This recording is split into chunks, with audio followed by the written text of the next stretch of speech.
नमस्कार दोस्तों, आज हम एक बहुत ही इम्पोर्टेंट टॉपिक पे बात करने वाले हैं। आज का जो टॉपिक है ये दिखने में बहुत ही सरल और इजी लगता है, लेकिन ये बहुत ही कठिन है क्योंकि बहुत से लोगों को ये डिफरेंस ही पता नहीं है कि बेस फॉर्म और एस फॉर्म होता क्या है।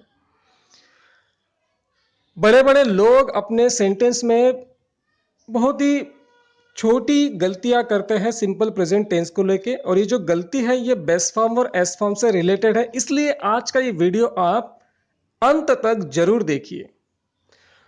दोस्तों, ये जो दो सेंटेंस है इसको आप देखिए, गौर से देखिए। She plays cricket, we play cricket. दोनों सेंटेंस में कॉमन बात क्या है? कॉमन बात यह है कि दोनों सेंटेंस सिंपल प्रेजेंट टेंस के हैं, इनके ऑब्जेक्ट सेम है, सब्जेक्ट तो इनमें है ही, और इनमें मेन वर्ब भी यूज किया गया है। लेकिन डिफरेंस मेन वर्ब में ही है। शी के सामने जो मेन वर्ब है प्लेज, उसको एक्स्ट्रा एस लगा है, और वी के सामने जो मेन वर्ब है प्ले, इसको एस नहीं लगा। तो दोस्तों, ऐसा क्यों होता है? हमने बहुत बार इस तरह के सेंटेंसेस पढ़े हैं और हम कंफ्यूज भी हुए हैं कि क्यों कुछ नाउन प्रोनाउंस के सामने जब आप सिंपल प्रेजेंट टेंस का वाक्य लिखते हैं तो मेन वर्ब को एस लगता है, और क्यों कुछ नाउन प्रोनाउंस के सामने हमें मेन वर्ब का एस नहीं दिखता। तो इसी को कहते हैं बेस फॉर्म और एस फॉर्म। होता क्या है दोस्तों, सिंपल प्रेजेंट टेंस में हम दो टाइप्स के सेंटेंसेस लिखते हैं, तैयार करते हैं। फर्स्ट टाइप में हम एम इज आर का यूज करते हैं, और सेकंड टाइप में हम मेन वर्ब का फर्स्ट फॉर्म यूज करते हैं। तो ये जो मेन वर्ब का फर्स्ट फॉर्म है इसके दो सब टाइप हैं, और इन्हीं दो सब टाइप्स का नाम है बेस फॉर्म और एस फॉर्म। तो बेस फॉर्म क्या होता है देख लेते हैं। Base form is the original form of any main verb, किसी भी मेन वर्ब का, मुख्य क्रियापद का जो ओरिजिनल फॉर्म होता है उसे कहते हैं बेस फॉर्म। अब ये ओरिजिनल फॉर्म यानी क्या? देखिए यहाँ पे मैंने एग्जांपल लिखे हैं ईट, सी, टीच, फ्लाई। ईट की स्पेलिंग देखिए, ई ए टी, ईट। इसको किसी भी प्रकार का सफिक्स या फिर प्रेफिक्स लगा नहीं है, ना ही ईडी लगी है, ना ही आईएनजी है, ना ही एस है, ई एस आईएनजी या फिर आई एस है। तो जब किसी भी वर्ड को इस तरह के प्रेफिक्स सफिक्स नहीं लगे होते हैं तो वो होता है अपने ओरिजिनल फॉर्म में, उसे कहते हैं बेस फॉर्म। और in S form main verb has ES, S और IES attach to it. S form में मेन वर्ब को एस, ई एस या फिर आई ई एस अटैच्ड होता है, यानी सफिक्सेस लगे होते हैं एस, ई एस या फिर आई ई एस के रूप में। जैसे हम कंपेयर ही कर लेते हैं। देखिए यहाँ पे ईट है, फिर ईट्स है, सी का सीज है, टीच का टीचेस है, और फ्लाई का फ्लाइज है। तो ये विभाजन, ये सेपरेशन क्यों है शब्दों में? तो ये जो सेपरेशन है मेन वर्ब में, ये डिपेंड है सब्जेक्ट के ऊपर, सब्जेक्ट के प्लूरल सिंगुलर फॉर्म के ऊपर।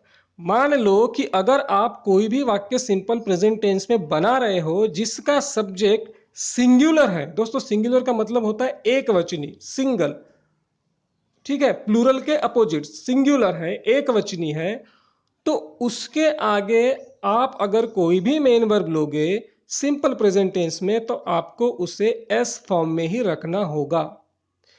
और अगर मान लो कि आप कोई भी वाक्य सिंपल प्रेजेंट टेंस में बना रहे हो, ठीक है, जिसका सब्जेक्ट प्लूरल है, अनेक वचनी है, ज्यादा है, जैसे ऑरेंजेस, मैन, विमेन, ठीक है, चिल्ड्रन, ये अनेक वचनी है, दे, वी। तो इनके आगे अगर आप कोई भी मेन वर्ब यूज कर रहे हो तो उस मेन वर्ब को आपको बेस फॉर्म में ही लिखना होगा, उसको आप एस फॉर्म में नहीं लिख सकते। Singular noun pronoun takes S form, plural noun pronoun takes base form.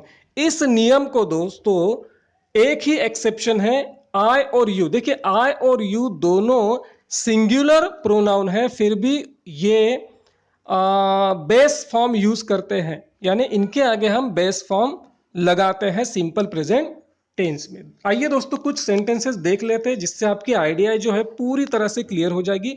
I have written some sentences. See them. She loves music. He writes a letter. Ram plays cricket, they speak English, we tell stories, children eat chocolates. तो ऊपर के जितने 3 जो sentence है वो S form में है, नीचे के 3 सेंटेंस बेस फॉर्म में है। देखिए शी सिंगुलर प्रोनाउन, एस लगा है लव को। ही सिंगुलर प्रोनाउन, राइट को एस लगा है। राम सिंगुलर नाउन, प्ले को एस लगा है। दे प्लूरल प्रोनाउन, स्पीक को एस नहीं लगा है। वी प्लूरल प्रोनाउन, टेल को एस नहीं लगा है, बेस फॉर्म में है।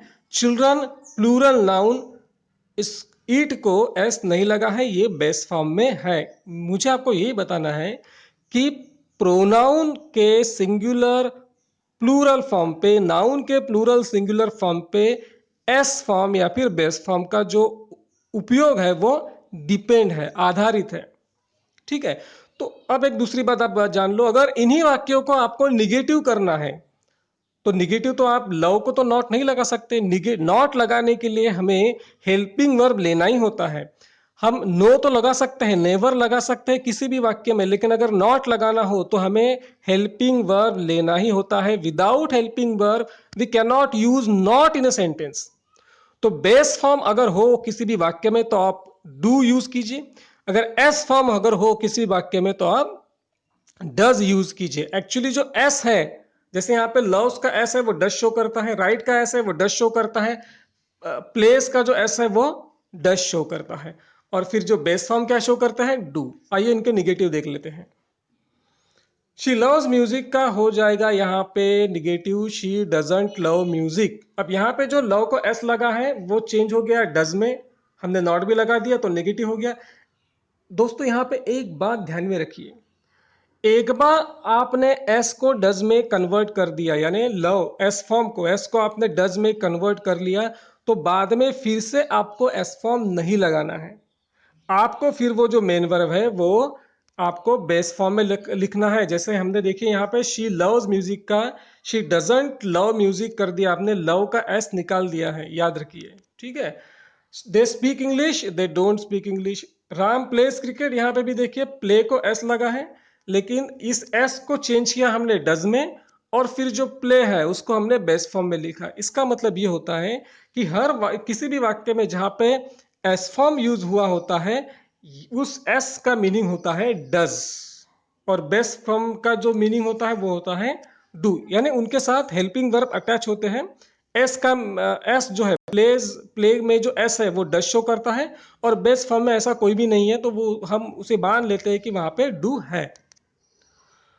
तो दोस्तों इंपॉर्टेंट बात यह है कि निगेटिव करते समय, स्पेशली जब हम एस फॉर्म का निगेटिव करते हैं तो एस को डज में रूपांतरित कीजिए, लेकिन बाद में फिर से उस मेन वर्ब को एस फॉर्म मत लगाइए, उसे आप बेस फॉर्म में रखिए। आशा करता हूं दोस्तों आज का ये वीडियो आपको पसंद आया होगा, क्योंकि ये बहुत ही इंपॉर्टेंट वीडियो है। बहुत से लोगों को ये जो सिंपल सी बात है ये समझ में नहीं आती। अगर आपको वीडियो अच्छा लगे तो लाइक कीजिए, इस वीडियो को शेयर कीजिए, चैनल को सब्सक्राइब कीजिए। जय हिंद दोस्तों, हैव अ नाइस डे।